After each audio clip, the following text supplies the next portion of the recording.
क्या तुमने कभी उस इंसान को देखा है जो न हंसता है न रोता है, ना किसी के आने से उत्तेजित होता है, ना किसी के जाने से विचलित, जो मौन में भी पूर्ण है, शांति में भी सजीव है?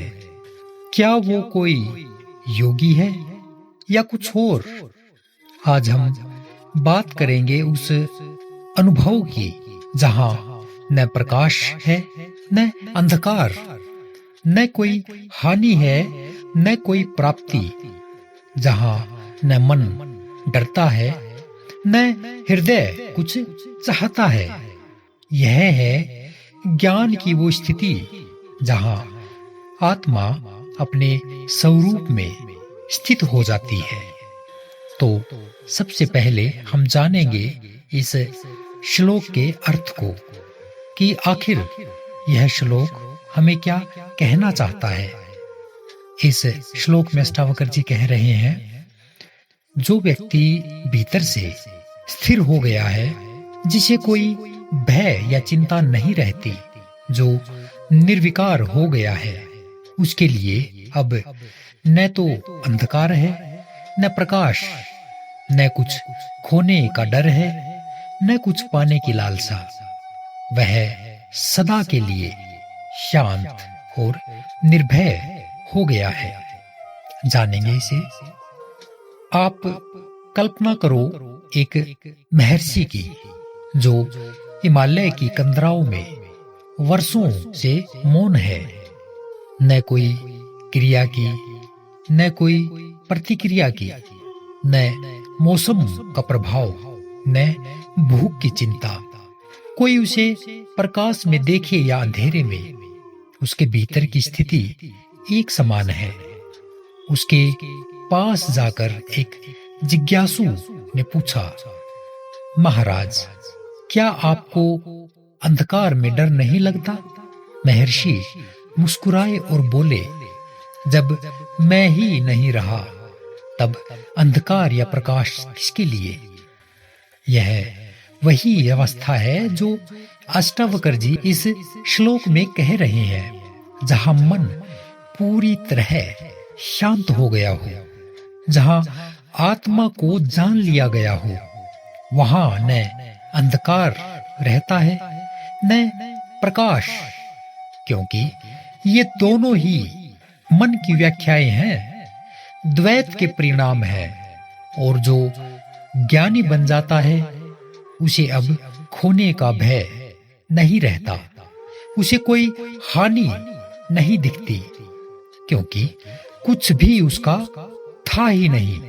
वह अब न क्रोधित होता है न उत्साहित, न दुख में डूबता है न सुख में डोलता है।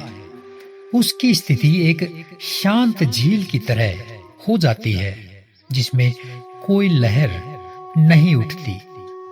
ऐसे व्यक्ति के लिए अब कोई क्रम शेष नहीं, कोई उद्देश्य बाकी नहीं। वह करता तो सब है, जैसे चलना, खाना, बोलना आदि, पर भीतर कुछ भी छूता नहीं। जैसे आकाश में पंछी उड़ता है लेकिन आकाश नहीं हिलता, ऐसे ही वह सब देखता है लेकिन विचलित नहीं होता। चित्त में वृत्तियां हैं, वासनाएं हैं, कामनाएं हैं।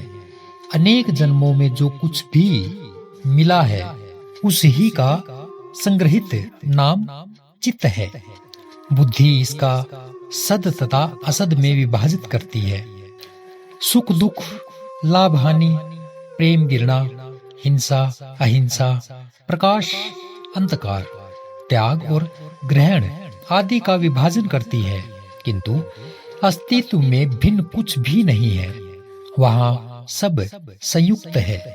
एक ही सिक्के के दो पक्ष की बातें हैं, जहां या तो दोनों रहेंगे या दोनों हटेंगे। एक को हटाने और दूसरे को बचाने का कोई उपाय नहीं है। यदि मृत्यु को हटा दिया जाए तो जन्म भी नहीं होगा। यदि बेईमानी हटा दी जाए तो ईमानदारी भी नहीं रहेगी। यदि घृणा हटा दी जाए तो प्रेम भी समाप्त हो जाएगा। यदि पापी नहीं होंगे तो ये मंदिर, मस्जिद, गुरुद्वारे भी नहीं होंगे। यदि बीमारी नहीं होगी तो स्वास्थ्य भी नहीं होगा। यदि असाधु नहीं होंगे तो इन साधुओं को भी विदाई देनी पड़ेगी। ये सब संयुक्त है, एक दूसरे पर आश्रित है। एक को हटाकर दूसरे को बचाया ही नहीं जा सकता। यदि रावण को हटा दिया जाए तो राम की कहानी भी नहीं बचती। किंतु नैतिक व्यक्ति दोनों में भेद करता है। वह बुरे को हटाकर अच्छे को लाना चाहता है। वह अंधकार को हटाकर प्रकाश को लाना चाहता है। इसके विपरीत धार्मिक व्यक्ति सब कुछ ईश्वरीय समझकर दोनों को स्वीकार कर लेता है, जबकि ज्ञानी उस एक आत्मा को जानकर सर्वदा निर्भय और निर्विकार हो जाता है। उसकी यह भेद दृष्टि ही समाप्त हो जाती है। वह प्रकाश, अंधकार, ग्रहण, त्याग आदि में कोई भेद नहीं समझता। स्वभाव से जो होता है वह कर लेता है। वह सर्वदा परमानंद स्वरूप आत्मा में स्थित रहता है। तो यह जीवन बहुत कुछ दिखाता है। प्रकाश भी देता है और तम भी यानी अंधकार भी, मिलन भी और बिछोह भी देता है। पर जो इन सब से परे हो गया, जो भीतर स्थिर हो गया, वही सच्चा मुक्त है। अगर आप इस शांति को पाना चाहते हैं तो अष्टावक्र जी की तरह अपने भीतर उतरिए। जहां कुछ नहीं है वहीं सब कुछ है। इसी के साथ अगले नए सूत्र में कल फिर मिलेंगे। तब तक के लिए नमस्कार।